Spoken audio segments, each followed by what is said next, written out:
Well, it does, and I mean, and David made that sort of point. I mean, the other interesting number tonight is 240,000 was a turnout in 2008, just to see how much further north it goes. Obviously, Ron Paul, based on the earlier thing, brought a lot of people into Iowa, probably bringing a lot of people in this New Hampshire thing. But I think we should, if we're looking at the other numbers, we should probably look at this overall turnout number. But the Iowa number for the Republicans, I think I would call it slightly disappointing. Did any of you expect Rick Santorum to have a bigger Iowa bounce, or have an Iowa bounce in New Hampshire? No, I didn't, because he was running as a social issues candidate in Iowa, and if you break down, you know, the entrance polling and exit polling for everyone in Iowa, the abortion was the biggest issue. In fact, it was they prioritized that over the economy. That doesn't play well in New Hampshire. So, I mean, going into South Carolina, too, with the low point of New Hampshire doesn't do well for Santorum. Then he goes to New Hampshire and gets into this argument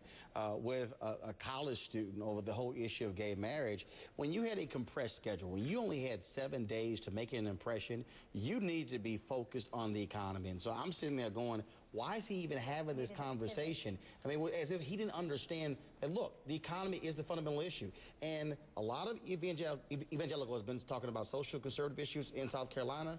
Remember, it's one of the poorest states in the union as well. And so the economy is going to be a driving issue even in that state.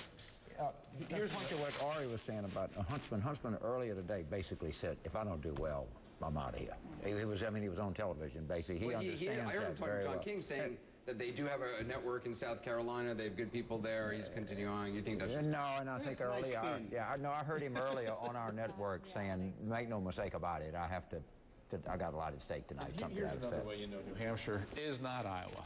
Iowa, self-identified conservatives, 83%. New Hampshire, 55%. It's a moderate place. We're almost at the top of the hour. Let's go back to you, Wolf. Anderson, thanks very much. At the top of the hour, we'll see what we can do. We're getting new information coming in. Official results, they're beginning to come in much more quickly. All the polls in the state of New Hampshire will be closed at the top of the hour. All of the ballots will be counted. They'll start counting them in those precincts where they just are closing at 8 o'clock. In most of the state, the polls closed an hour ago.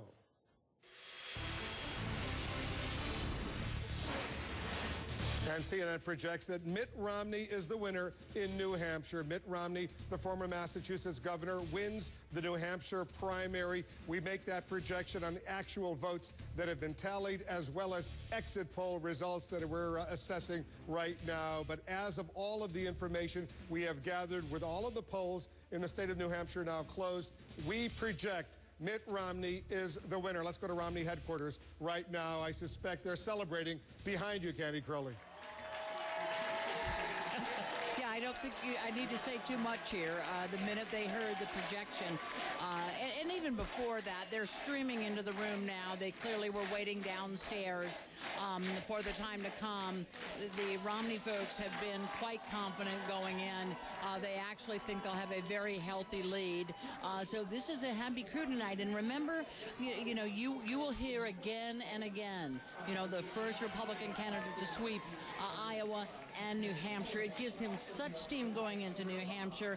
And the fact of the matter is, going into South Carolina after this, you'll have to pardon me because I'm hearing myself, when you have Mitt Romney going into South Carolina and his toughest competition is Ron Paul, they'll take that.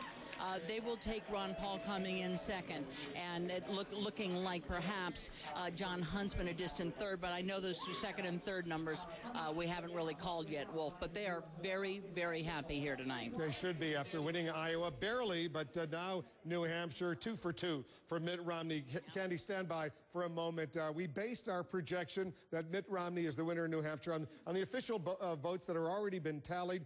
We looked at various precincts. 11% of the official votes are now in. You see the check mark next to Mitt Romney. We project he's the winner with 11% of the precincts officially counted. He's up near 9,000 votes with 36%. Ron Paul, 25%, 6,200 votes. John Huntsman, 17%, 4,200 votes. Newt Gingrich, 11%, 2,600 votes or so. 10% for Rick Santorum, 2,400 147 votes, and Rick Perry only 1%, 167 votes. Those are the official votes that already have been tallied and put into the system. I want to share with you right now the exit poll results that we received.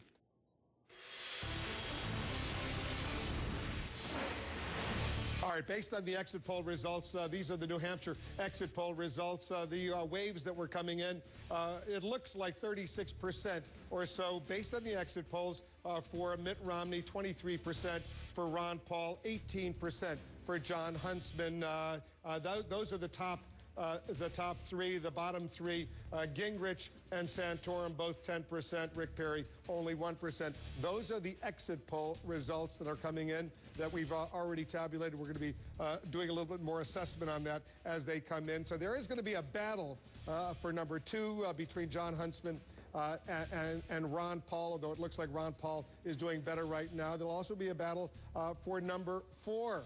Will it be Santorum? Will it be Newt Gingrich? What, if anything, does that mean for South Carolina? We know Rick Perry, he barely spent any time in New Hampshire, is not doing well at all. So obviously a lot to dissect right now. But once again, CNN projects the winner of the New Hampshire primary, Mitt Romney, the former governor of Massachusetts.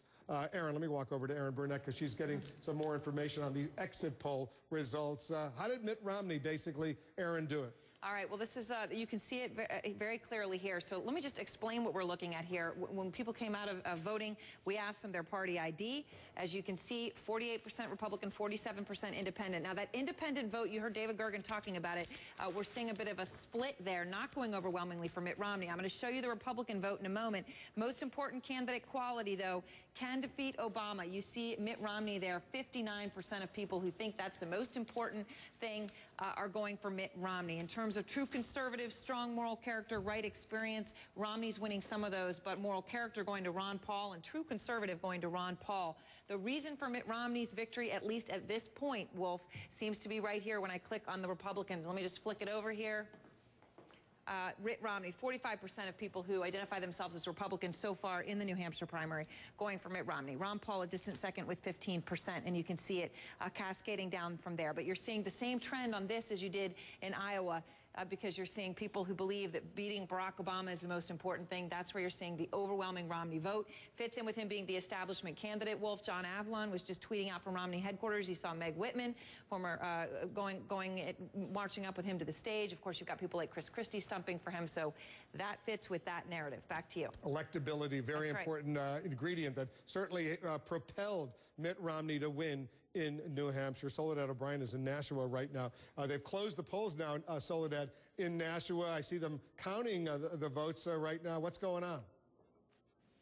Yeah, it's been very quiet here in this elementary school gym, which is where this has all been happening, and this is Ward 3 in Nashua. In fact, at 8 o'clock, as soon as it passed over into 8:01, it still was quiet. People just started packing things up and ripping the curtains off of the voting booths and really sort of printing out the final printout that they're going to post in just a few minutes, which will tell us exactly how the race went right here. I want to introduce you to Bill Grady. Bill is a registered Republican, but what was interesting to me was when you were telling me what the big issue for you in this race was. The really key issue was to starting to have a mature dialogue with the Republican Party about recapturing its soul and about leadership in the 21st century. And I think a lot of people, the question is the people who didn't vote tonight who are Republican, who didn't vote tonight, who are independents, who are taking a step back and saying, I'm not excited about this.